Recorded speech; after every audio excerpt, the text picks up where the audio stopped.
Hi, everyone, and welcome to Halfwheel's Top 25 of 2023. My name is Charlie Minato. I am here at our office in Dallas, Texas. I am joined to my right, and now I guess to your right as well. Brooks Whittington, how are you? I'm doing great. And not here in Dallas, Texas, but in an office and also a part of Halfwheel.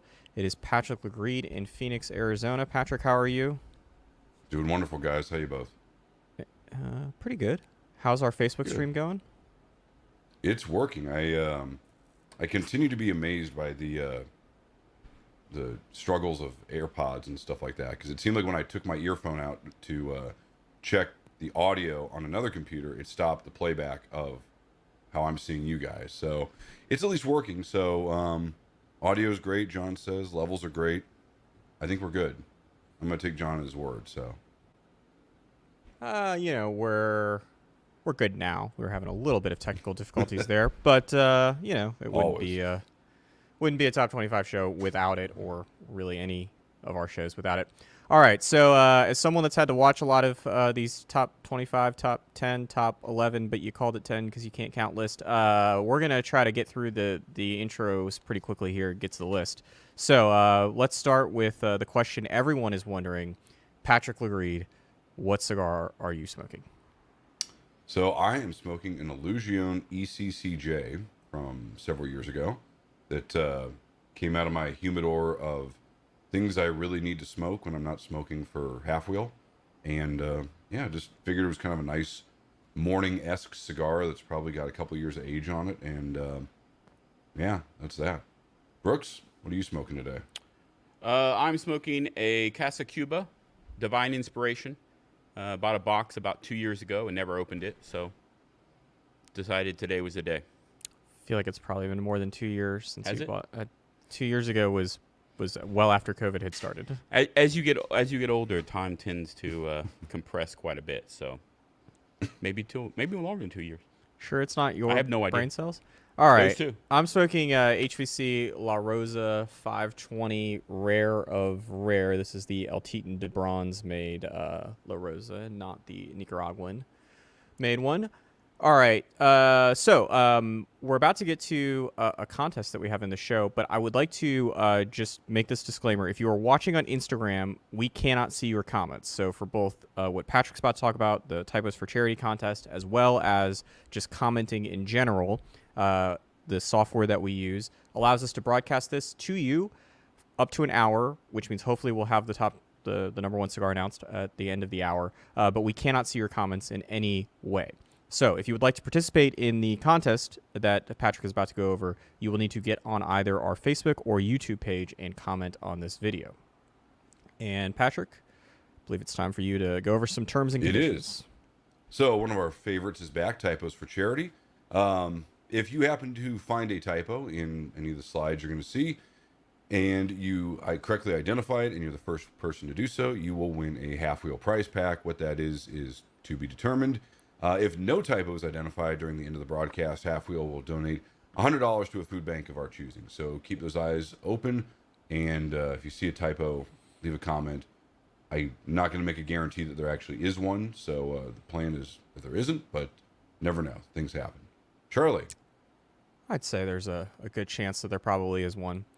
All right, so this is our top 25 cigars list. We reviewed 197 regular reviews of new cigars last year. That includes limited edition regular production cigars, but cigars that debuted for the first time in either 2022 or 2023.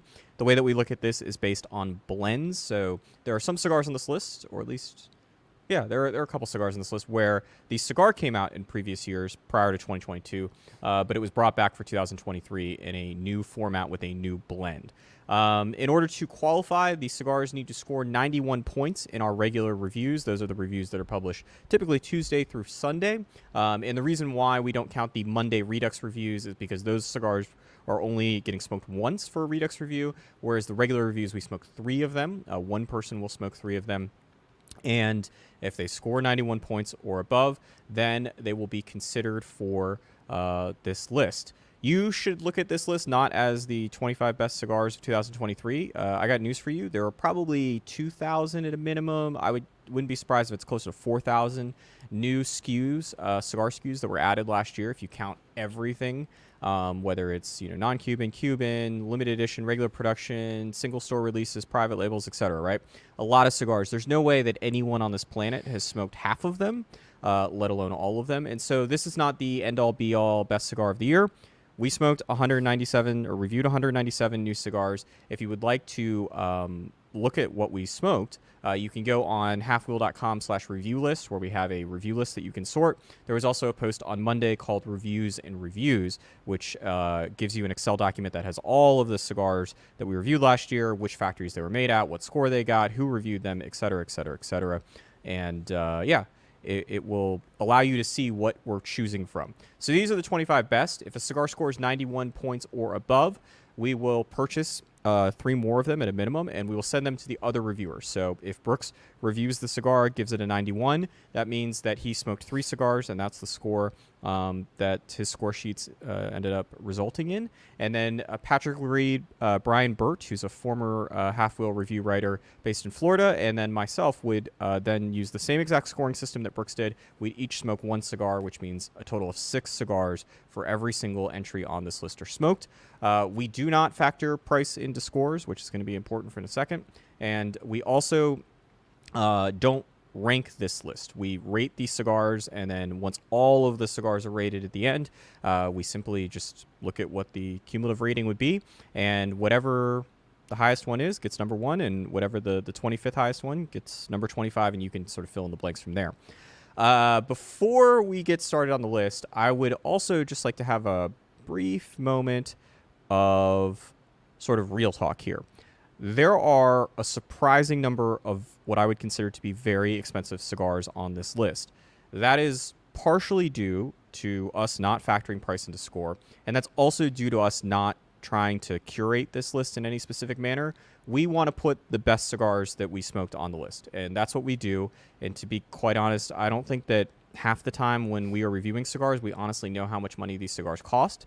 That said, every single cigar on this list we purchased, every single cigar that was smoked to be rated was purchased. So we feel your pain. And we also know that there are plenty of great cigars that are $10 or less. There's at least a couple of them on this list. And you don't need to spend $50, $60, $70 to get, the best cigars in the world. But for this list, there's going to be a lot of cigars with some sort of eye-watering prices, and unfortunately, that is seemingly where the market is heading in increasing levels these days. So, with that all said, I'm going to bring in my colleague, Brooks Whittington, who is going to start us off, and I'm a little scared about what's going to come next. Yes, we'll see, won't we? So, the number 25 cigar on this year's list is the Long Live the Queen's Sword. Now, this was a follow-up release from Caldwell to his Long Live the King in 2014. It's the thinnest and the longest Vitola in this line, and I found this cigar to be incredibly sweet. In fact, one of the sweetest on the list this year, but with enough spice and pepper to keep things very, very interesting. I really love this cigar. I love the Vitola, and I was really, really hoping that it would make the list. What did you think, Patrick? Yeah, I didn't get quite so much of the sweetness. I found that this cigar latched onto a woody note and then just kind of let that carry it all the way through. So much so that I don't even know if I would have identified this as having a Cameroon wrapper. But that said, for a rich woody profile, the Long Live the Queen really delivered in my book. And I also have to give credit to the folks at El Maestro, the factory that produced this. It was one of the finalists for Factory of the Year, and they really deserve credit for all that team did in producing cigars following the fire at Tabacalera William Ventura. So kudos to that whole crew, and congratulations to Caldwell on getting on the list. Yes, indeed. All right, coming in number 24 is the Tatuaje 20th Anniversary Grand Chasseur. Now, this is a new line, two different Vitolas. released to celebrate Tatuaje's 20th anniversary, obviously. That's not the only cigars that were released by Tatuaje to celebrate that anniversary. He also released the RL22 as well as the EL22. However, both of those cigars are limited editions. The 20th anniversary branded cigars are actually a regular production release. Now, I found this to be a wonderful cigar, and I believe I liked it more than just about anybody on the reviewer wise. But I found it to be lively and very, very well blended with great balance. And it did smoke a little. It took a little while longer to smoke than I thought it would. But in the end, it was well worth it. Yeah, Patrick, absolutely again. agreed. This is going to be something you're going to hear me say a lot today.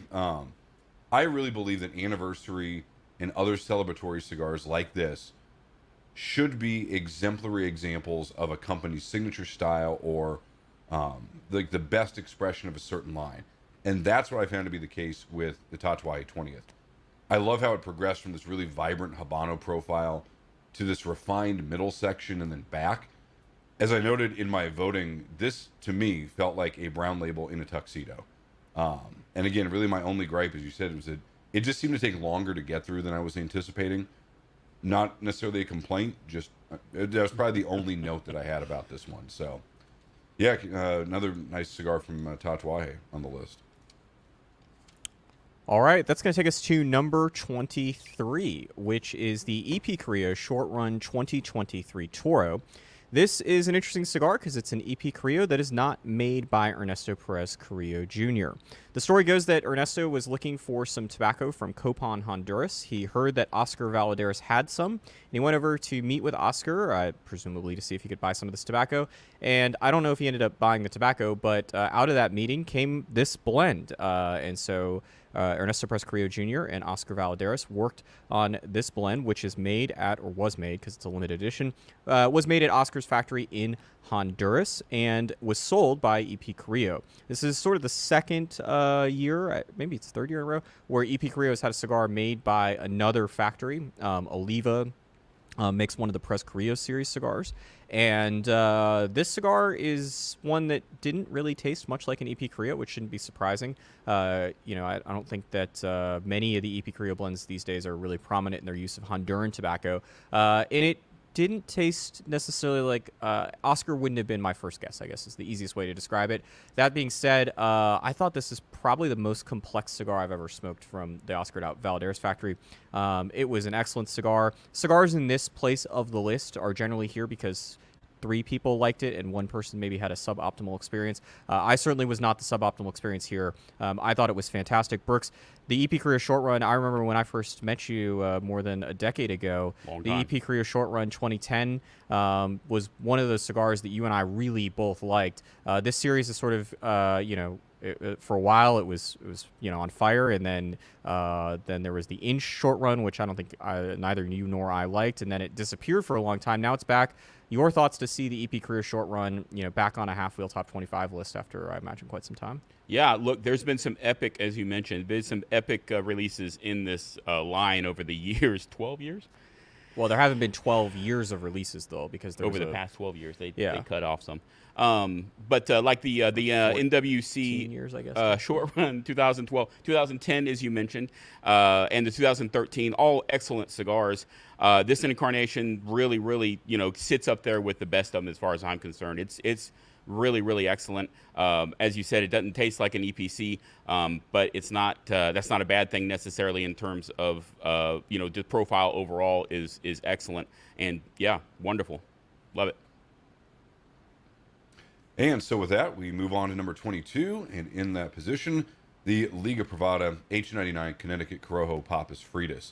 Now, it's interesting to think that the original Papas Fritas debuted back in December 2012 after months and months of anticipation, and yet it's been 10 and a half years until we got the second installment of it, this time via the H99 Connecticut Corojo line.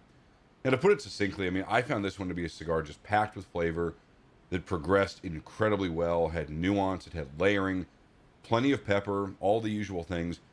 And as I was looking back on some of my notes, one of the lines that stood out from my review was that I found myself having a few moments of what I called real harmony with the cigar, especially when it was getting into its second third.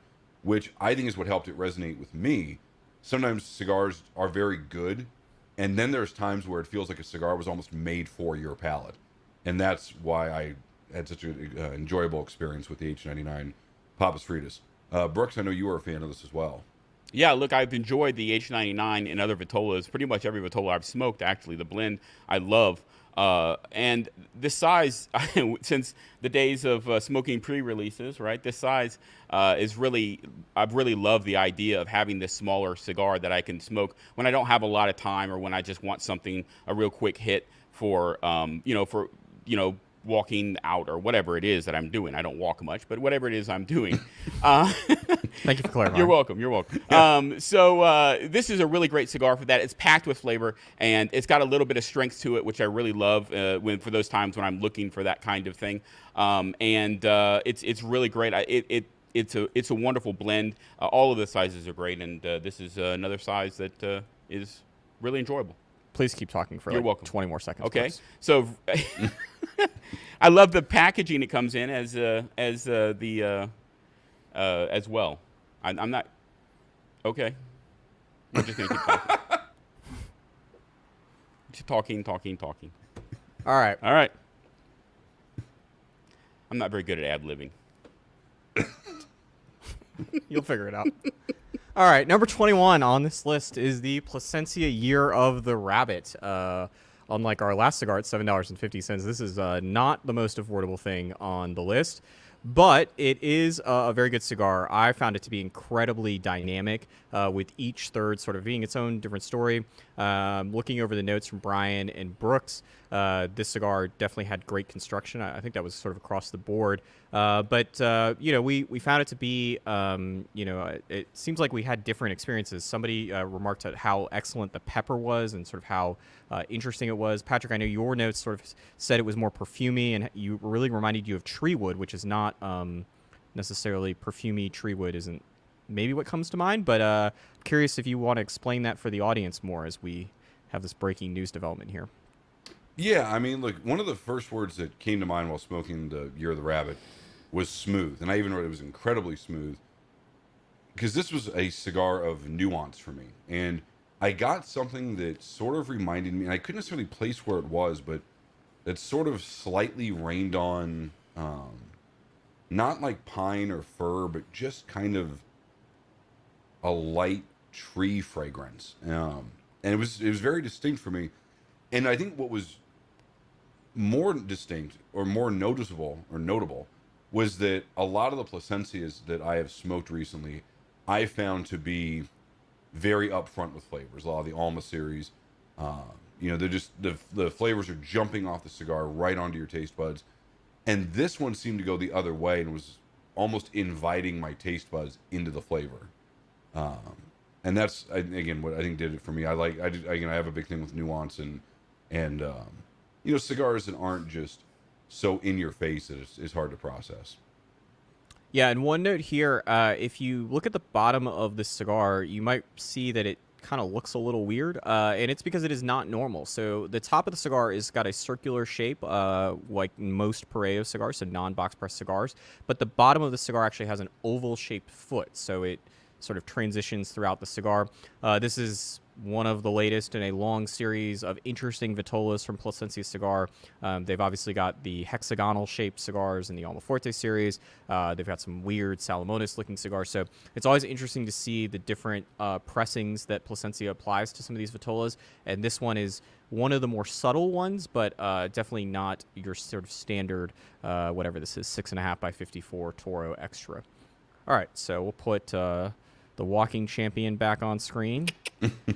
And I will depart and turn it over to you, Patrick. There you go. Thank you. We head up to number 20, and that is the Postania Wojtek 2023. As sometimes we praise unique flavors, and rightfully so, but at the same time, cigars that execute the fundamentals really well need to get some shine. And that's what I found the Postania Wojtek 2023 to offer. Solid flavors from start to finish, near perfect balance, no harshness, and really nothing to complain about, including no nicotine punch at the end.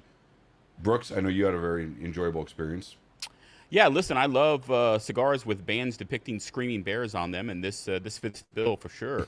I've really enjoyed every Vitola in this line so far, and this one is the smallest ring gauge of any of the four so far, and it seems to have really increased the intensity of the flavors just a little bit, and that's what I really enjoyed that fact about it. It seems to be a little more intense to me on the palate, and that was really what put it over the top for me. And then Okay, all right, and now we're going to moving number on. 19, which is the Davidoff Limited Edition 2023 Year of the Rabbit. Now, if you're counting, this is the third cigar so far that has an animal on the actual band itself, and this was No. What? I don't think the Placencia rabbit has a rabbit on it. Named after an animal? Correct. All right, good enough. And this was released.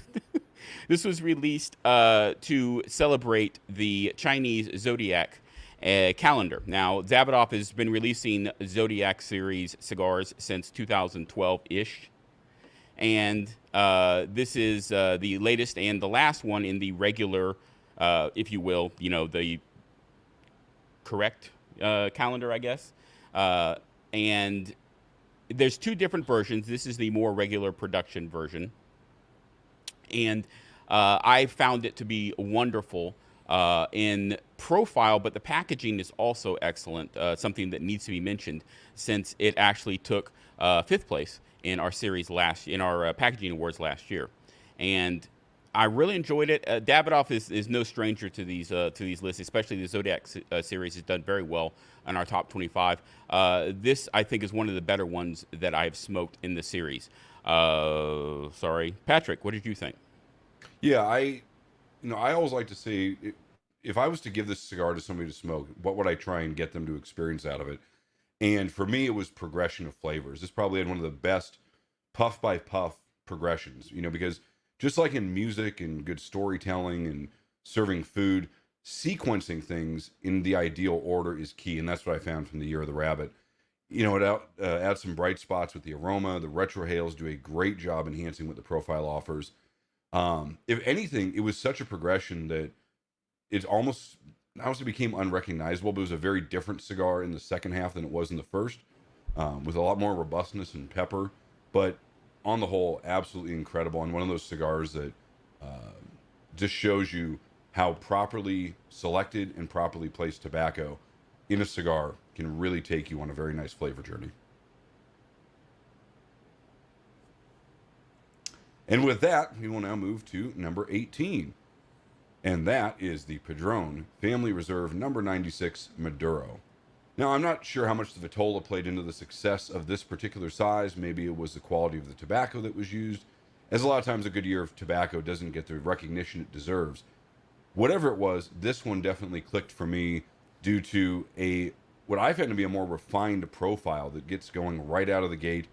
Lots of clean earth and pepper as its base notes, but then this really wonderful, thick, flavorful creaminess that really brought everything together in the first half for me. Charlie, I know you had some good experiences with this, and you and I both have smoked our share of Padrones. What was your thought on the Family Reserve 96 Maduro? Yeah, I feel like whenever I talk about Padron, I should always mention that I'm generally speaking more of a Padron natural guy than a Padron Maduro person. But I did enjoy this. I believe this is the second year in a row that the Padron Family Reserve Maduro has made the list. The 95 was on here last year as well. This cigar is a size that I enjoy much more than the 95, which was thick and shorter. But I found this to be strong. It may be, at least in my experience, the strongest cigar that's on our list this year. It was very, very good, but it's certainly one of the stronger Padrones I've smoked, and I feel like I've smoked most of them at least once at this point, and certainly the 1964 series Torpedo a lot more than once in natural wrapper again. But yeah, if you like that semi-sweet chocolate with lots of red pepper, earthy notes, it's a Padron. I mean, it's a Padron Maduro. You kind of know what you're getting at this point, and not surprised to see it here at all. Although, I will say this. I think this is the cigar that we bought a box of that said Maduro on the outside, and then it didn't look like Maduros. It was Naturals, turns out. And then we ended up buying another box, and it was very much the Maduro box, the second one, and the first one was very much the natural box. So an interesting little bit here where we almost reviewed 2 Padron naturals instead of a Maduro and a natural. But those things happen. All right, so I believe it's time to kick you off the screen, Patrick. Put Brooks back on the screen, and it's time for me to introduce the number 17 cigar on this year's list, which is the Opus X, the Undefeated. Now, this cigar is came in a CRA Freedom Sampler Pack, the one that came out early 2023. For those of you unfamiliar, CRA is the Cigar Rights of America. It is a trade group that is supported by family-owned cigar companies, so not a retailers group like, say, the Premium Cigar Association. And the CRA sells these packs to help raise money for the organization, which then turns into things like the lawsuit against FDA, as well as other lobbying for cigar-related issues. Companies like Arturo Fuente, and in the case of this pack, 9 other companies, each donated 1 cigar to these packs. They're then sold, and all of the wholesale proceeds are donated back to the organization. This cigar is one that Fuente never really confirmed, I think, to this date. It's 6x56 according to the measurements that I took, because they certainly never put any out. The 56 part is really interesting because there are 17 sort of regular production Opus X Vitolas on the Fuente price list, at least amongst the regular Opus X line, so not Destino La Sigla or Angel Share. And 15 out of the 17 are 50 ring gauge or thinner. There are 2 that are thicker than 50. And there's one that's 56. That would be the Magnum O, but it's a lot shorter than this cigar. I found it to be a pretty classic Opus X, maybe a little bit tamed down compared to the Magnum O, and certainly compared to some of the other shorter, smaller sizes, but still gives what I would describe as the classic Opus experience. A lot of sweet cedar flavors, some other earthiness, richness, a bit of creaminess here, and certainly, still packs a punch. Not the strongest cigar, certainly not anywhere near as strong as that Padron was at number 18. But Brooks, I know I'm sort of the one that likes fresh Opus X a lot more than the rest of the staff. You're definitely one of those guys that likes aged Opus X, but this is number 17 on our list. Obviously, you enjoyed it too. I did. I found it stronger than I think you did. For sure. It has those classic Opus X flavors, as you mentioned, and that makes it excellent. But I did find it a little stronger than a lot of the Opus that I smoke, although I don't smoke that many of them, to be honest. So it was great. It was wonderful, and it definitely packed a punch, and I really enjoyed it. It had excellent construction as well, something that should be mentioned. I had zero problems with it in that regard.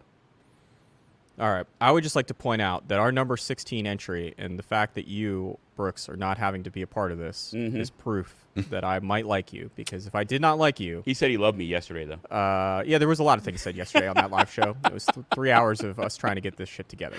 All right. But this is proof, because if I did not like you, I would make you introduce the number 16 cigar.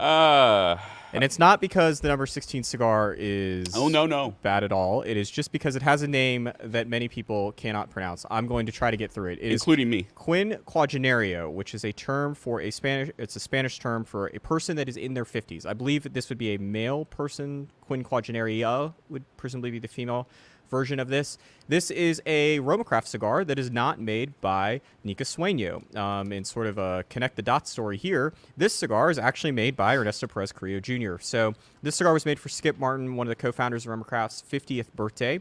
And I remember, because it was still kind of in the early-ish days of COVID, certainly not like the early days of lockdown, but I remember Skip was talking about traveling to the Dominican Republic to go work with Ernesto Perez Carrillo at Tabacalera La Alianza on this cigar. And he really documented like the blending trips in a way that you typically don't see, especially given that this was a bit of a surprise that Romacraft was going to work with another factory and work with someone as esteemed as Ernesto Perez Carrillo. And Skip really credits this cigar as being the springboard for the company's most recent release, which is a new intemperance release, because this cigar uses an Ecuadorian Sumatra hybrid wrapper, which Skip said he had really not much experience blending with, whereas Ernesto Perez Carrillo Jr. is one of the people who has blended with this wrapper more than anything else. Brian Burt's write-up about this cigar in the top 25 that'll get published later has some great details talking to Skip about this particular wrapper and about how it's basically, one and done because there's no more of this wrapper, this particular hybrid seed at this particular farm.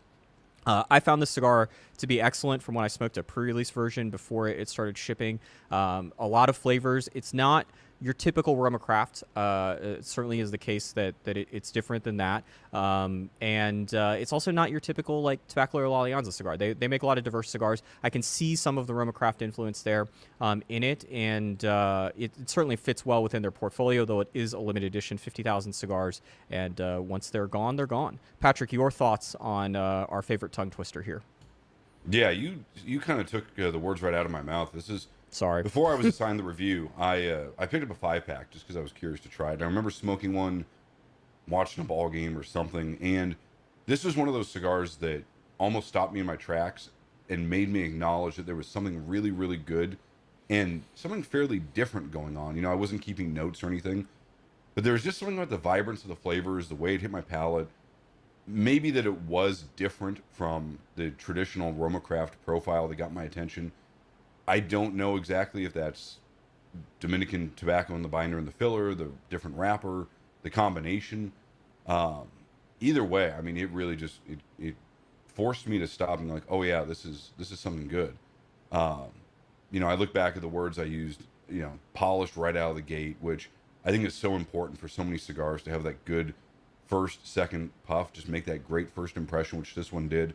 The development, I think, as you alluded to, sort of does return to a kind of a Roma Craft-esque flavor profile in the second half. But, my gosh, I mean, you know, balance, complex. And there was one cigar that I smoked in particular that was head and shoulders above the other two. And it earned a word I don't like using a lot, but you'll hear it mentioned a couple times today. And that's divine. It was just so dialed in. Nothing was out of sorts. Everything was just perfect. So really, really nice cigar. Consistent experience and a solid consistent experience, but with also the capability to elevate into that territory of being truly special. All right, so with that, we're not going to spend too much time here, but for those of you that have joined late or you're not writing these things down at home, here are cigars 16 through 25. And yeah, I mean, in the past, we have made these like 2-minute long breaks. You're going to get like 30 seconds of this. So take a look, see what it is. I'm going to put Brooks back on the screen. I would expect some payments for you not having to do that cigar, Brooks, but I guess we'll settle up after the show. Indeed. All right. I think with that said, unfortunately, I have this one coming up, which is unfortunately, it's the top 25 list, saying the words. I've been practicing all night. Postania, Connecticut Perfecto is number 15 on our list this year. Now, this is the first new regular production release from Postania to come out since 2015. And, you know, much like the amazing Roma Craft Tobacco and Temperance EC line, which is made at the same factory, by the way, this cigar is a great example of a Connecticut wrap blend that's not like the old days, and very refined, very creamy, very engaging on the palate and the retrohale. Great complementary flavors and plenty of spice to put it over the top. I was really impressed with this cigar. I was impressed with both of the company cigars this year, and I really think it's they're going to go a long way. It's a great example of a Connecticut wrap blend. Yeah, you know, it's something where reviewing cigars, particularly the way that we do, where we have these 1,000+ word long reviews, is a lot different than just sitting and smoking a cigar, even for me to just sit and smoke a cigar like I am right now. And one of the best struggles during this is when you have a cigar that just every single puff changes a little bit and adds new flavors.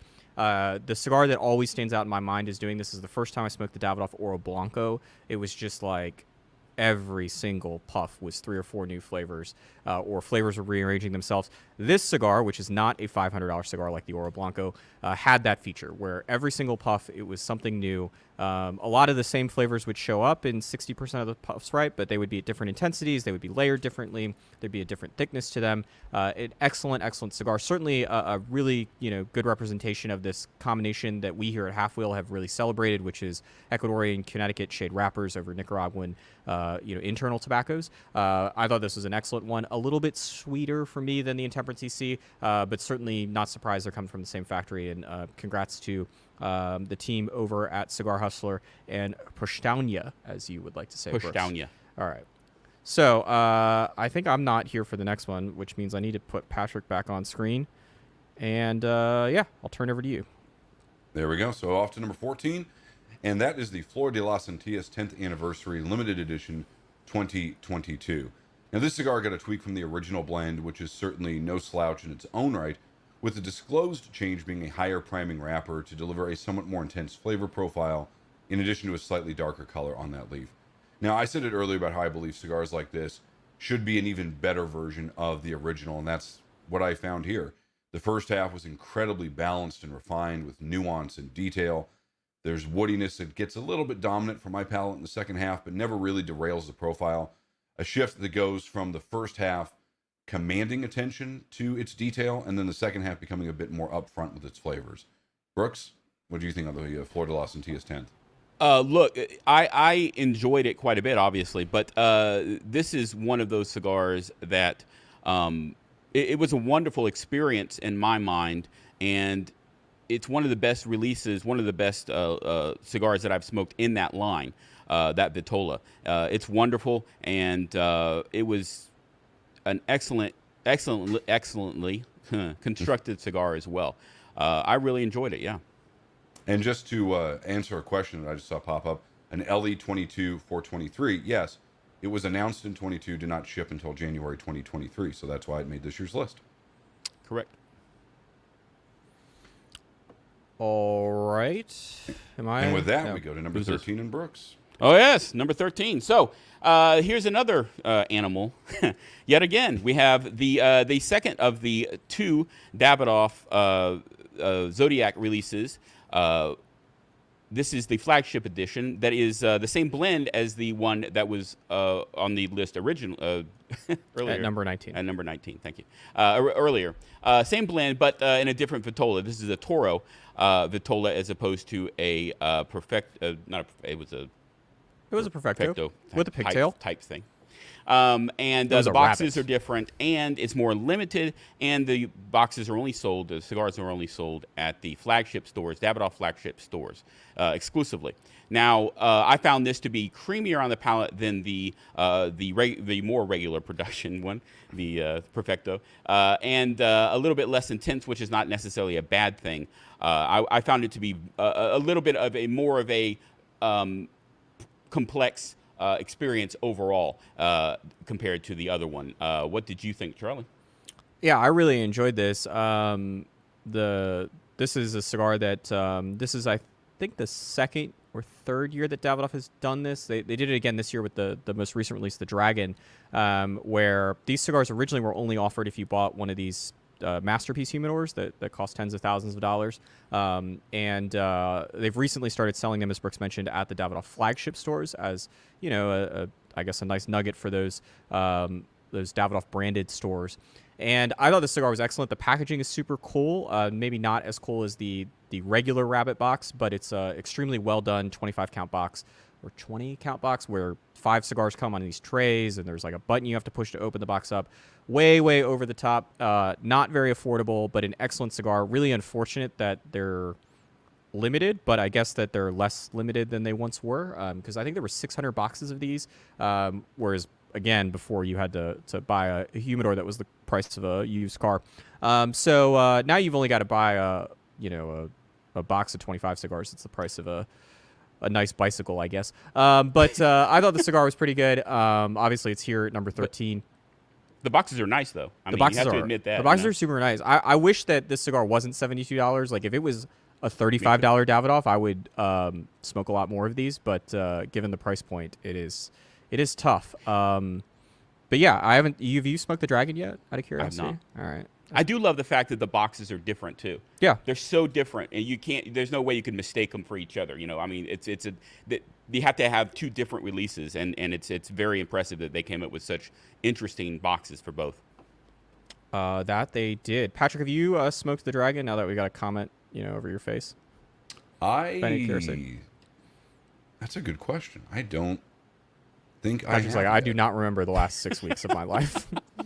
Yeah, like seriously, dude, it's mental hibernation. What did you smoke yesterday during this show? Yesterday during this show, The I think I smoked the Fine Ash release that they just put out. The You did. Fina. Good job. Yeah. I don't remember mine. Yeah, I have no idea. I remember smoking the Lonsdale The during the pre-show for this, but we don't need to keep this going. Anyways, at number 12 is the Oscar, or the Leaf by Oscar 10th anniversary Criollo Toro. This is the cigar, or a cigar, that celebrates the 10th anniversary of the highly successful Leaf by Oscar line that was created by Island Jim Robinson of Leaf and Bean, which is a chain of stores, or a couple stores in the Pittsburgh area, and Oscar Valadares. Leaf by Oscar is one of the most surprising success stories that has happened in the time that I've been covering the cigar industry. I remember when the cigar first came out and being like, that's, interesting that you're using tobacco as opposed to cellophane to put your cigar, to wrap the outside of the cigars in. And then all of a sudden, I remember being in Nicaragua and somebody telling me, like, you don't understand how well these cigars are selling. And I did not. And then I very quickly found out how well they're selling. And it's emblematic of Oscar Valadares' overall story. This is a guy that started as the bus driver for the Rocky Patel tours and now owns fields in Honduras, has a factory in Honduras, and this is the second cigar from this factory on this list. Has an international distribution center in Europe and a very successful cigar company, I would say definitely here in the U.S. and if not worldwide. And is making great cigars, as evidenced by this one being on here. I liked this a lot better than certainly the sort of core Leaf by Oscar blends. I thought it was more complex. One thing about Oscar cigars I tend to find have very, very good construction. Patrick, your thoughts on this Criollo Toro? Yeah, again, I feel like I say the same sort of general descriptors for a lot of the cigars around this list, but just an incredible layering of flavors. The first 2/3 were one of the best experiences I've had probably in recent memory. I remember getting this really distinct meshing of earth and this kind of syrupy, smoky orange sweetness, kind of cocktail-esque, but not really. It's one of those flavors that it just managed to stick out in my brain since smoking the cigar. And it just gets going on a really well-developed note. The first 2/3 are fantastic. The final third is still probably better than a lot of cigars that are out there. Just, again, an anniversary cigar that shows what can be created when you put the effort and the focus into just refining a regular production product. And with that, we move on to number 11, which is the Zeno Nicaragua Half Corona. Another short cigar, another very affordable cigar, a 4x44 Petite Corona coming in at $6. This was another example for me of a lot of flavor in a really small vitola, but flavor that was also really well balanced. Something that I found notable, mainly because the profile for me at least sat in that medium plus to medium full range, which is where I tend to find balance can be a challenge to deliver in light of the bigger, maybe heavier flavors that tend to come along. Construction was also fantastic, and as I remember writing in my in one of my recaps, this was an absolutely effortless cigar to smoke. You lit it, you puffed on it, it did its thing, and it was enjoyable start to finish. Brooks? Yeah, no, I agree with you 100%. And this was my review originally. And this is another one of those short smokes that I love to pick up on, but almost the exact opposite compared to the Papas Fritas that came earlier in the list, at least for me. I found this to be just an amazingly balanced cigar with great sweetness, great creaminess, a lot of pepper on it, but not enough to really overtake the profile in any major way. I love the 4-pack of 10s that it comes in as well.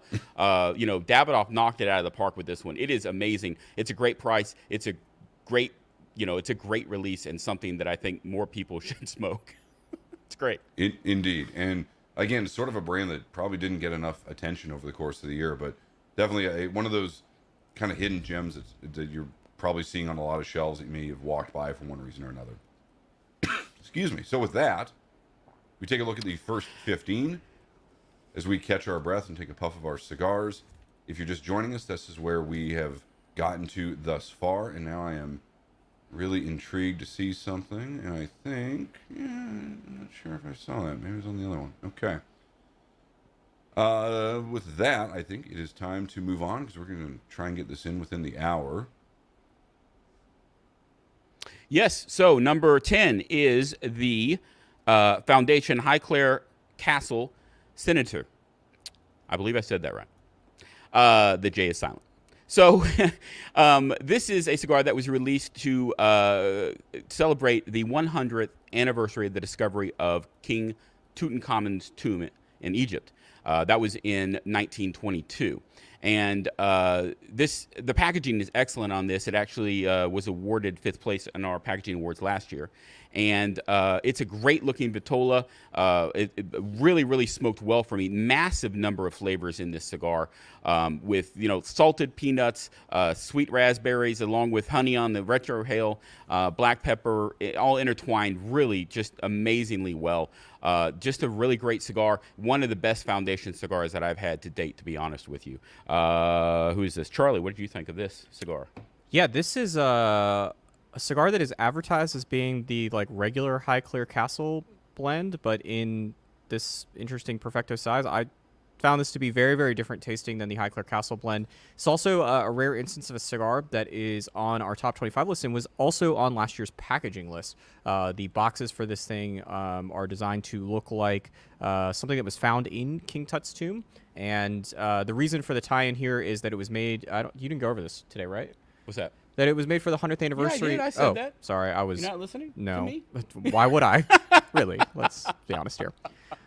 Once you deliver that breaking news that you don't walk very much, my goodness. It was It's all over all from there. downhill. All from there. downhill, so to Yeah, speak, from there. I didn't need to keep paying attention. But no, a very good cigar, and one that fortunately is not going to be a limited edition. It'll be an annual limited production release. So I forget the exact number of boxes, but it's not a one and done as it once seemed like it was going to be.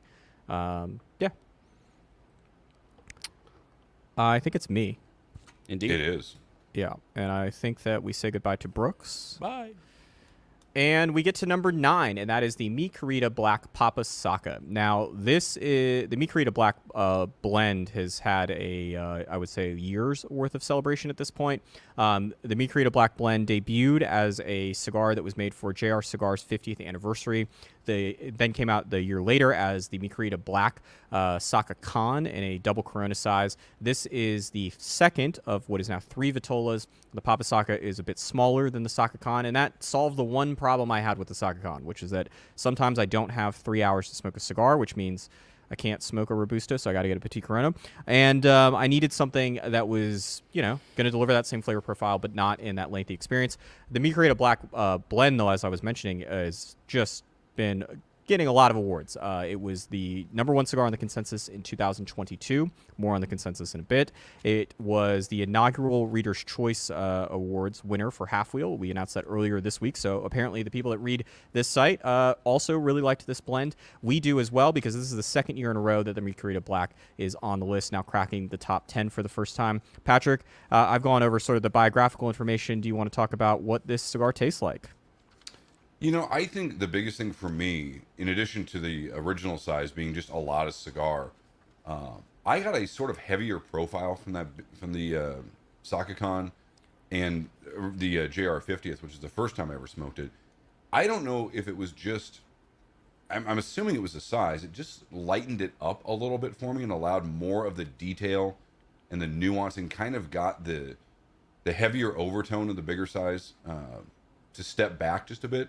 I've never really taken much issue with Dunbarton's creations when it comes to flavor, but this particular size really seemed to excel in delivering flavor. And especially when you look at the blend's details, which in my experience didn't strike me as resulting in this profile. So again, this is going to be one I think you're going to hear a lot of, a lot of talk about, if you haven't already, and certainly the consensus will reveal probably some more about it. But just a really nice cigar that took a blend that was very good, lightened it up a little bit, got it out of that sort of overpowering heavy profile, at least from my experience, and really made it a quite enjoyable cigar. And so with that, we move up to number 8, and that is the Mirapfel Mir Robusto. Now, for me, it took a bit for the Mir Robusto to find its sweet spot, but once it does so, and for me that was in the second third, it was literally off to the flavor races. And I believe, as Brooks noted in his review of the cigar, if you're not retrohaling the mirror, you are missing out on a lot of what the cigar has to offer and wasting both time and money. So this is a cigar with an undisclosed blend, with the company choosing just to let the consumer smoke it, see what it offers. The Mirror Pills are obviously known for their growing of Cameroon wrapper, but again, not disclosed. And again, like I say, it took a while for the pieces to kind of come into alignment in the first third. But as I said, once it hits that sweet spot in the second third, it is just a real treat of a cigar to smoke. Charlie, your thoughts on this one? Yeah, it's interesting to hear you say sweet spot over and over again, because I think the thing that really stood out to me in our notes is that not necessarily a sweet spot, but sweetness. Brooks had a lot of compliments about some sweet flavors. I remember there was this very distinct butterscotch creaminess that was present in the first third, so maybe not where you found the sweet spot to be. I thought it was a fantastic cigar. The packaging is, the Mirafell packaging has been outstanding, and so every time I see that band, it's just like, man, that is so much detail work. The cigar was very good. It's not the most affordable thing on the list, but also, we've had some $50 plus cigars, so this is at least not crossing that threshold. But an excellent cigar, and certainly if you're into the medium full profile, and I think it's probably a Cameroon wrapper here. But if you like Cameroon wrappers or even Ecuadorian Sumatra wrappers, I think you're probably going to be pleased by what this thing has to offer, based off of what the four of us found. All right, number 7 involves removing Patrick and adding Brooks back, and me introducing it, which is the Iroa Dark 1118, sorry, not 1811. Don't want to make that mistake for the 65th time in my life. It is a cigar. This is the easiest way I can tell you about this. This cigar was so good. We bought a 5-pack. I was the one that reviewed it. I smoked 3 of them for the review. And then I proceeded to buy another box for the office because I enjoyed the cigar so much. That happens maybe once every other year. Now, sometimes it's because we buy a box on the onset and I don't need more cigars. But I really, really like the cigar a lot. And it was made for the TA, which is a retailer organization, about 80 retailers around the U.S. There were about 20 companies that made exclusive cigars for those TA retailers. This was the entry from CLE. The Aroa Dark Blend was introduced, I think, like in 2015, 2016. It's always been one of those sort of go-to blends within the CLE portfolio. And I felt like this was like multiple leveling up of that blend. And I'm glad we have that box. I've smoked some out of it already. Brooks, have you made it into the box? No. Yet? I'm glad that you bought a box, though, because I'm not going to tell you where it is. I love this cigar. Not that that would matter. Well, look, I've made no secret of the fact that Aroa is one of the main reasons that I have really come around to change my thinking on Honduran tobacco. Back in the day, it was something that I wasn't overly impressed with. I'm talking 10 years ago or so. But this is an amazing cigar. Love the size. I've always loved the 1118 Vitola, and it's one of those cigars that, like you said, if you hadn't bought a box, I probably would have. It's excellent, truly. All right. All right. And on that note, we move up to number 6, which is the Plasencia Etafal. Now, this cigar got into my head because it has an Arabic name that means celebration. It was released in Qatar. It was released the night before the 2022 FIFA World Cup. Yet, it was neither a World Cup cigar nor was it a Qatari exclusive, but it was a celebration of people being able to get back together following the pandemic. And as I mentioned, it was not a Qatari exclusive because half of the 5,000 boxes that were produced were indeed allocated for the United States. The cigar, for me, started absolutely divinely thanks to this rich, fragrant aroma and a very approachable flavor to make it one of the best opening profiles of a cigar that is on this list. The blend strikes a really great balance again between crispness, richness, and intensity from start to finish, giving the senses just the right amount of stimulation sort of at every puff. And sort of like I said about their Year of the Rabbit, this struck me as different from a lot of the Alma profiles that I tend to smoke that are the regular production cigars that I definitely enjoy. This, again, just invites a little more interaction as opposed to the flavors just jumping right off it. Brooks, your thoughts on the Etafal? Yeah, listen, about 10 years ago, 9 years ago, it's been a while, whatever, I photographed the Plasencia factory for like 3 days. And I remember Nestor Andres actually telling me at that time that they were going to start producing cigars on their own, or at least trying to. I don't believe they actually told me that was for sure, but they definitely said that they were looking into it. And I never thought that this would something, that was something that would come to fruition as well as they have done. This is an excellent blend, and really great on the retrohale. I thought, it's complex, it's balanced, and it's not too bold to really enjoy. It's a fairly large size, and it's not so bold that it will overwhelm you. It was great. Indeed. All right, Patrick. No, that's you, Brooks. What? You're doing the first 20 break, Brooksy. Oh, yes, my bad. So these are the first 20 cigars on the list so far. I'm going to take a puff. Everybody take a little break. And it's a great list so far. We're going to keep going. We got 5 more to go, hopefully very quickly. Although I guess we're not going to make an hour, but we're gonna punch through it. Yes, if you are watching on Instagram and don't see the ticker on the bottom of the screen, which I'm going to remove because it's a little annoying, but if you are watching on Instagram, you have about 3 more minutes, and then the stream is going to end. I would recommend getting to facebook.com/halfwheel or youtube.com/halfwheel, or you can go to halfwheel.com, and as of the next 3 minutes, the most recent post is this live stream, because we don't have the ability to extend it any longer. If you're on YouTube, Facebook, or watching via the site, you're good. But the Instagram stream is going to come to an end pretty soon. And certainly before we get to number 1, just at the pace we're going. Though we're not moving that slowly. That's not that bad. Yeah, and Patrick wanted to keep this train on the tracks. Yeah, you had a breaking news update. This is a nice segue. Plush's comment about flavor bombs not meaning strong cigars is absolutely true. And that gets us into number 5, which is the Moisture de Saka Krakatoa. Now, the Moisture de Saka line, or maybe a collection is a better term, is for me one of Dunbarton Tobacco and Trust's more interesting. The name means sample of Saka, and as Steve Saka himself says, the line represents the blending machinations of myself. And while most blends that are released under the same header have the same blend, Moisture de Saka does not. Each of the 7 or 8, if you count the U-boat, which Steve Saka doesn't, but we do, is different and unique. And I can say that one of my favorites, Unstolen Valor, wasn't really even blended by Saka.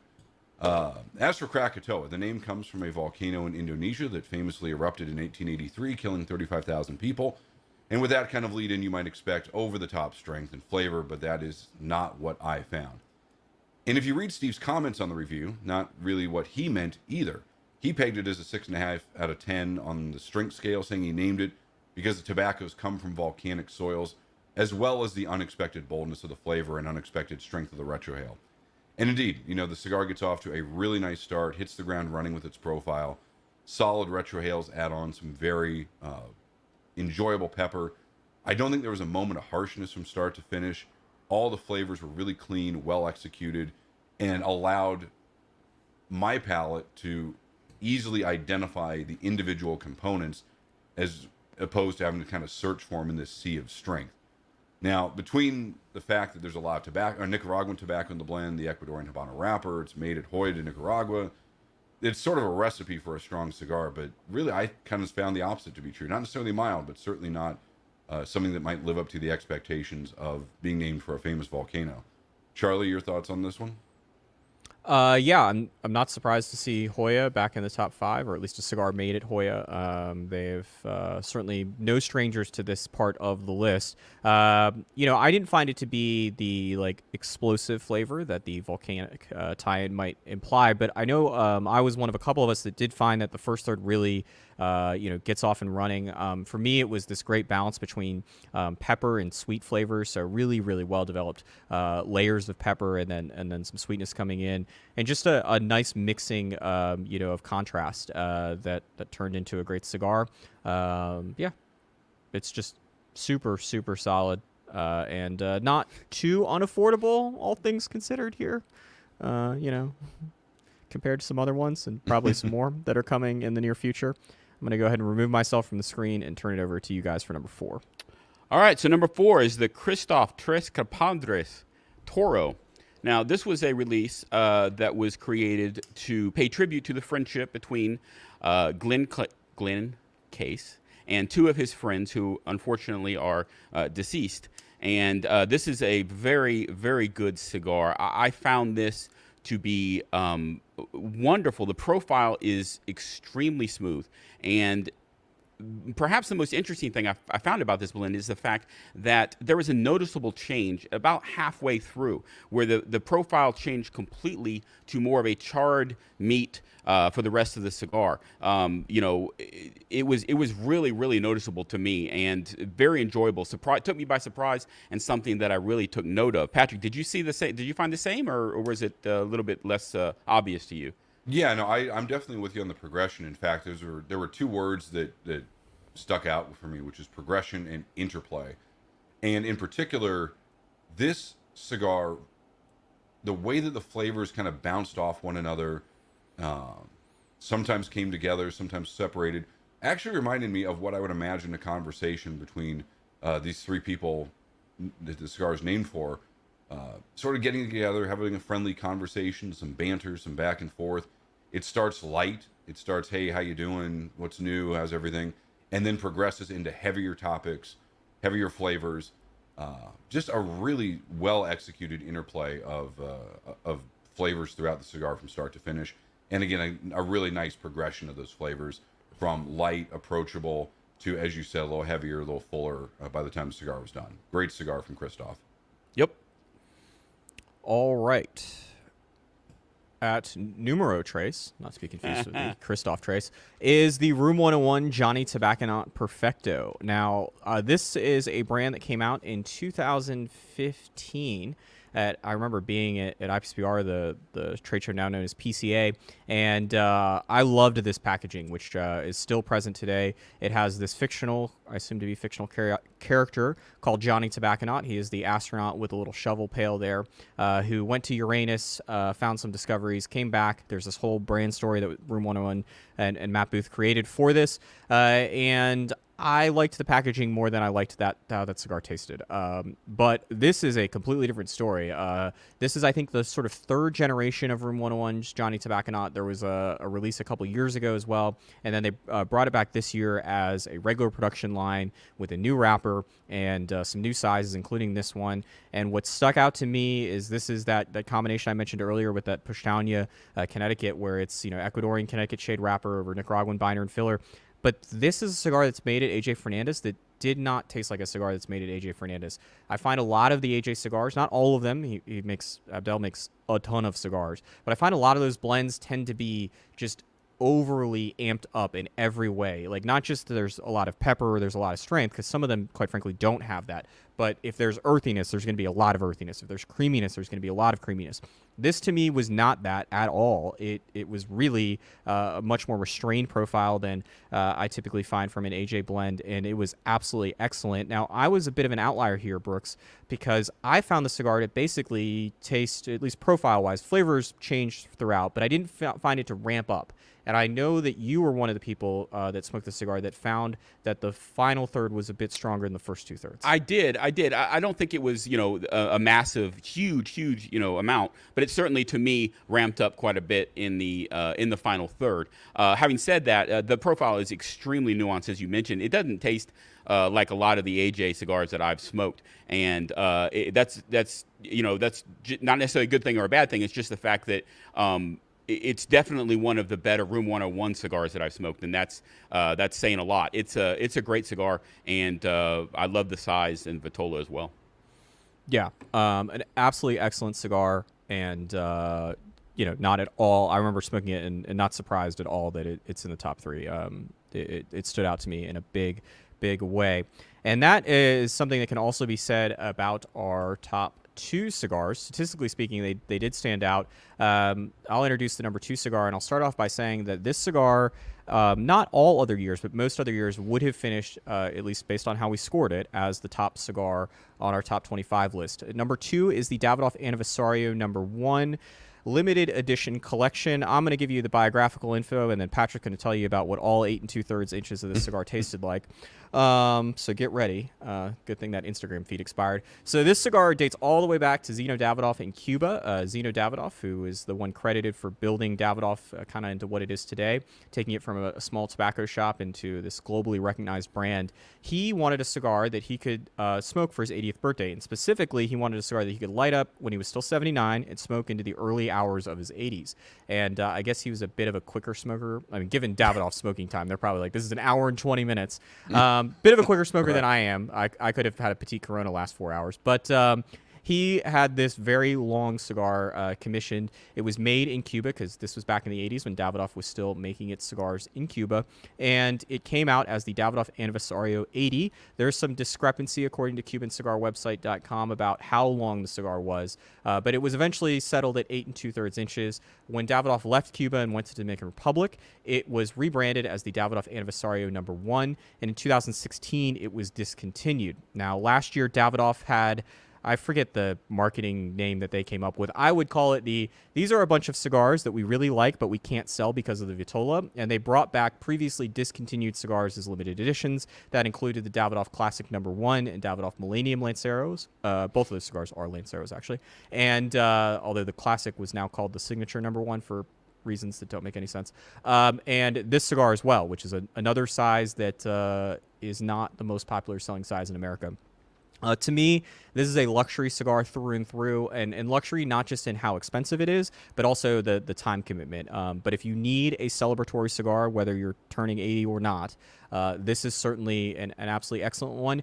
Before I turn to you, Patrick, I would like to point out this is a cigar that is like quote unquote not new, but the blend is actually new. At the very least, the binder has changed. I suspect that some of the fillers have as well since the 2016 release. So not just bringing back the 2016 version. And with that all out of the way, Patrick, let's get to the tasting notes. Yeah, I mean, this is another profile that really elicited the word divine for me. A word I don't like to use too freely, but this cigar merited it. To borrow from some of the things I said earlier, this was a cigar that had what I considered to be an absolutely fantastic execution of a classic Davidoff profile, but just as balanced, complex, refined, engaging, whatever descriptor you want to use as I could ask for, finished off with fantastic construction, which I think has to get acknowledged because an 8 2/3 inch cigar is certainly a potential to have, tight spots and whatever. I don't think any one of us had any notable construction issues. Just a brilliant cigar. This is one of those ones where I would... The first thing that came to mind for me was like a New Year's Eve cigar. If you were going to do something, sort of a quiet get together with friends, you could start smoking this at 10 in the evening or, and then easily carry it into the new year. Or in my case, on the 30th. Yeah, very true too. I mean, again, I don't know. Is there a listed smoking time? Your comment made me chuckle about that. I'm sure there is, and I'm sure it's less than 2 hours. 2 hours? Yeah, I was just saying. It's probably like an hour and 45. Right. But yeah, for those of you that don't understand what we're referencing, Davidoff, not just in media, but if you go to like the Davidoff website, they have recommended smoking times. Our smoking times are notably long or lengthier. Davidoff's recommended smoking times will be like 55 minutes for a 6x50 Toro, which does not seem like the optimal way to experience a cigar. Yeah, it's easily a third of what I usually get. But again, just a really nice cigar. And I think what's interesting is I remember when I was getting into cigars seriously, experiencing some Davidoffs and sort of what that profile used to be. And there was also some complaints, maybe muskiness, whatever, that kind of mushroom taste. I didn't find any of that here. This was, again, like I say, a departure from like Nicaragua and Escurio and Yamasan and the stuff that's still very good and very enjoyable. But just a real throwback and a well-executed version of that more classic, traditional Davidoff profile. All right. And with that said, I'm not sure anyone has actually guessed the number one cigar. And the honor goes to everyone's favorite Spanish teacher, Brooks Whittington. Would you like to introduce the number one cigar of the year for halfwheel.com? Indeed. The number one cigar this year is the Mirafell Cigar Richard Double Robusto. Now, look, when you talk about the attributes that a number one cigar on our list, or any list really, should have, Aren't you supposed to talk about those attributes, Brooks? Mirafell I will get to it. Thank you. The Mirafell Richard Double Robusto really checks all the boxes. The packaging is outstanding and took number 1 in our packaging awards last year, by the way. And the profile is amazingly balanced and flavorful, and the construction was excellent. And I think you'll get to that in a minute. And it's an amazing cigar that really hits every single note that I'm looking for in a blend that I want to smoke over and over again. If any company on the planet can get a cigar with a really wonderful Cameroon wrapper, it's the Mirafells, and I am not surprised at all to see this as number 1. Congratulations to them. It is well deserved, and just a wonderful cigar. Absolutely wonderful. Yeah, and for those of you that are unfamiliar with the Mirafells, they are a family of tobacco traders. They've been in the tobacco business for centuries, plural. And they are best known, I would say, particularly up until the last year or so. They're clearly known for, if you did know who they were, you knew them for one of two reasons. First is that they are the family that is most responsible for Cameroon tobacco. And this cigar is named after the late Richard Mirafell, who is the father of Jeremiah, Joshua, and Melissa Mirafell, who run the family's various cigar and tobacco-related operations today. And Richard Mirafell is largely credited in the 1990s with saving Cameroon tobacco, maybe not from necessarily like outright extinction, but certainly saving it as a commercially viable thing for cigars. Growing Cameroon, from what I understand, is very different than the farms that we see in countries like the Dominican Republic and Nicaragua and Honduras and Ecuador, where you have large-scale farming operations. In Cameroon, they tend to be a lot smaller farms, and so the Mirafells work with, I think, more than 1,000 farms on an annual basis to get the Cameroon wrappers that you see on cigars like this, as well as cigars like Arturo Fuente Don Carlos or Hemingway, cigars from General Cigar Company, La Aurora, Altadas, and increasingly cigar companies in Nicaragua that are starting to use the Cameroon tobacco. You may also know the Mirafells if you're based internationally, because they are the distributor for Arturo Fuente as well as some other companies. And increasingly, they have gotten into making their own cigars. And they've got La Stencia, which they came out with maybe 6 or 7 years ago. And last year, they launched Mirafell Cigar, which is this, as they call it, uber luxury, but just a sort of very high-end series of cigars. The Mirafell Mir was in our top 10 as well. This Richard line was the first of the Mirafell cigar lines, and absolutely fantastic cigar. As Brooks mentioned, if anyone's going to get good Cameroon, it's going to be the Mirafells. And as someone that has long loved Cameroon, it's not surprising to see this as the #1 cigar of the year. It was very close between this and the Davidoff. And like I mentioned with the Davidoff, that would have won most other years. And that sort of highlights how good this cigar is as well. So, Patrick, you haven't had your chance to comment on the Mirafell cigar, Richard Double Robusto. Your thoughts on it being #1? Yeah, I had the pleasure of doing the original review for it, and I went back and reread my notes, and it was probably some of the most flowery language I'd used about a cigar. I think the one thing that stood out for me is the cigar was like this invitation into exploration. You know, as soon as I smoked it, I wanted to go back and smoke another one and see what else was there. And I equated it to, like, you know, listening to a jazz record or really any kind of music. You hear a song and you immediately rewind it and start it again because you want to hear the way that the drummer did something or that a certain musician did something. Because the more times you experience it, the more you get out of it and the more appreciation it gives you for just how good it is. I don't want to say there were kind of hidden details or stuff like that, but there was definitely a lot of stuff that it offers so much, it's hard to take it all in on a single cigar. So that's really what kind of pushed it over the edge, in addition to everything that you guys have mentioned so far. Yeah, so that is the list. I don't think we've ever had a bad list of 25 cigars, but it certainly is a very impressive list. The cigars that are on it are very impressive.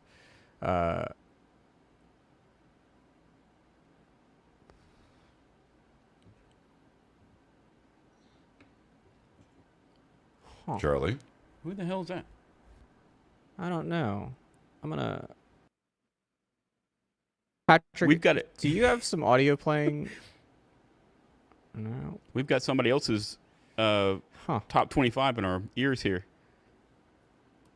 All right, we're Not gonna Interesting. go ahead and have to do this blindly. Anyway. I don't know what has happened there, but yeah. So as Brooks and I deal with some audio snafus, I'm going to answer a question that we get a lot of times here, which is, isn't this list just all bought and paid for by advertisers? So. The companies in orange are the cigars that are in orange come from companies that advertised with Half-Wheel in 2023. I believe all of them are still advertising with Half-Wheel in 2023. And there is like a bit of a technicality here. So Poshtania did not and has never advertised directly with Half-Wheel, but Cigar Hustler, which is a retail store that is owned by the same family that owns Poshtania, does advertise. So if you want to get like real technical with it, then that takes it, I think, up to 13 cigars in the top 25 come from companies that have advertised with Half-Wheel. And yeah, it's we have a decade plus long track record here of kind of how this list looks. It is not a list. I think this would be the first, if you count the Poshtanias, this would be the first time in a few years where half the list or more than half the list comes from companies that advertise. This is the 4th year in a row, if I'm not mistaken, that the number one cigar of the year has not gone to an advertiser. So if we are having this list bought and paid for by cigar companies, we don't seem to be doing a great job of selecting the advertiser cigars. And that's because it's not our intention. Our intent is to put the best cigars as we see them on there. Patrick, I suspect you're not the cause of the audio issue, but I'm going to go ahead and turn this over to you and hopefully try to fix this audio issue, though I'm not entirely sure how I'm going to do that. Yeah, I want to hear what's going on because I don't hear whatever you guys are hearing. Anyway, yeah, I mean, I think in looking at the list, it's hard to overlook that Davidoff placed 4 cigars in the list, but also a number of companies. You got Dunbarton, Poshtania, Plasencia, Mirabville, all with 2 cigars. And I don't know if that means that some companies get on hot streaks, maybe some companies go on cold streaks, maybe some crop sources go through hot and cold streaks, and that's what led to the results that we saw this year. It does give me something to think about. You know, again, as Charlie mentioned at the very start of the show, we don't curate our list. So if a company does produce multiple cigars that merit being on the list, we do include them. It's not, you know, sort of a one entry per company kind of thing, which leads to a pretty skewed list. Just a really, really fascinating a grouping of how those companies were able to put multiple cigars on the list.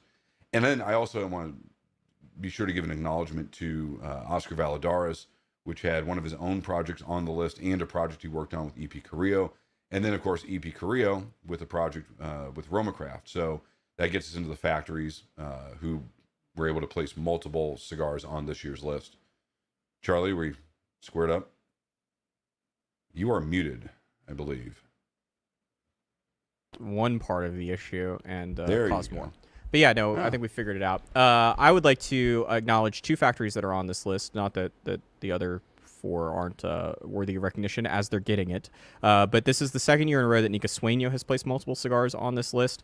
And I don't really even know when the last time My Father didn't have multiple cigars on this list coming from the My Father factory. It has certainly been longer than 4 years. But I suspect that it's a very long-standing streak. You know, I think that putting a cigar on here is tough. I look at the cigars that don't make this list, and there are a lot of very good ones. But the idea of consistency, of being able to put multiple cigars on this list each and every year, that's a tough task. And shout out to those factories for doing so. If you are curious about where these cigars came from by country, that is what they look like. If you're sort of not familiar, up to date with your Latin American flags, that is the text breakdown of this. And yeah, that's not right. That math is off again. All right. So it does lead to the obvious question, though, of where is Cuba and why aren't there any Cuban cigars on this list? And there are a lot of reasons why. And I'm not going to get into all of them today, but I'll sort of give you the top 3. So number 1 is that we only review new cigars. Or consider new cigars for this list. And when there are new Cuban cigars that come out, Habanos S.A., the global distribution company responsible for Cuban cigars, tends to not ship them in a normal manner. So if a company like Davidoff or Plasencia or Taiwahe, for example, has a new release, they will ship the cigars to lots of retailers all over the country, if not the world, and those retailers will get enough cigars to where they can fulfill, their demand. They'll have the opportunity to buy, for the most part, the amount of cigars they want to buy. That is not at all how the release of a new Cuban cigar works. Typically, there's one country or one distributor that will get access to the release before the rest of the world will. They will not get anywhere near enough cigars to support the local market that they're in. And then because they're the first place that's going to get them, and it might be months before another distributor has access to these cigars, international buyers will come in and will try to buy these cigars as well, and you're dealing with an undersupplied market. Number two is the whole buying thing. This would be a lot easier if we, like we used to, if we accepted free samples or used cigars that we didn't pay for reviews. We do not do that anymore. And so buying new Cuban cigars is very, very tough to do, especially for point number 3, which is that we're in the U.S. And so it's a lot tougher for pretty obvious reasons there. We are trying to work on it. I just think it's a situation where, given our focus on newness and given how Habanos Eseada runs their business, it's sort of in conflict, and it's going to be an issue. It's going to continue to be an issue. We are going to try to make it better. We do understand it's an obvious blind spot, but there's a reason why most of the top 10, top 25 lists don't have Cuban cigars on them, and it's because it's just very difficult to get them, especially get new ones. And I know there's a question that actually came up that, Brooks is actually going to be able to answer it. It's a numbers-based question. So, you want to address John's question there, Brooks? How much would it cost to buy us? Oh, no. I thought you meant the cigars on the list. We talked about it. $4. That's not it. So, as you mentioned, as Charlie mentioned earlier in the broadcast here, the idea of this, these cigars cost a lot of money on our list here, and most of them are, quite a bit above, $5 or $6. $7, that kind of thing. It's not exactly a small amount of money. In fact, as you see here, the average price for all 25 of these cigars is just under $30. The median price is just below $16. And if you were to buy one cigar of each one of these cigars on the list, it'd cost you $733.24. That's a lot of money. Here's the deal. We don't actually... it doesn't matter to us how much it costs in terms of the review. We don't score how much a cigar costs or how little a cigar costs when it comes to the reviews. And so for us, when we're buying cigars, to review, it's really more of an idea of what's the more interesting, what's the how many have we reviewed from this company and this kind of thing.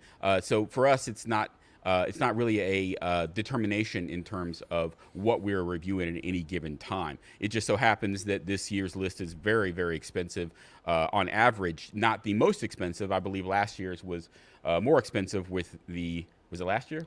No, a couple of years ago? 2014 with the Oro Blanco and the two Padrones, right? Two Padron 50ths. That was more expensive, I assure you. But there's no doubt that this is a very expensive list. There are some good cigars on there that are sub, $10. The Zeno is a wonderful choice for a less expensive cigar, albeit a fairly small one. But for the most part, they are more expensive cigars, and it's something that we wanted to mention. All right, so apparently the end of this slideshow did not get the proofreading that the first part of it did. But the winner of this contest, I will reach out to you, is CP. I believe you are the first one that pointed out what I would consider to be a legitimate typo and not a grammar error. So if this is you on YouTube, you'll get a message from me, and you are the winner of the prize pack. So no going for charity there.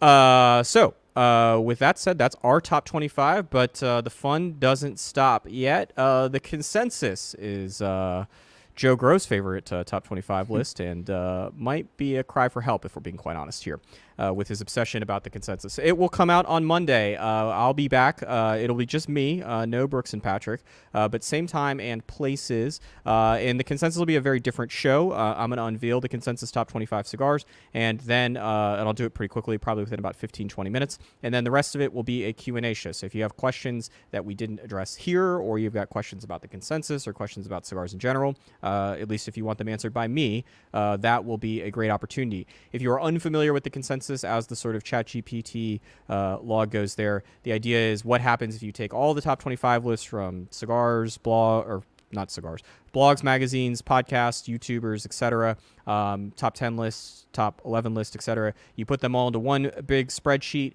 and you try to figure out if there's consensus amongst the cigar reviewers about what the best cigar of 2023 was. It's a project that we've been doing since Half Wheel kicked off in 2012, and it is back for, the 11th, 12th year now of it.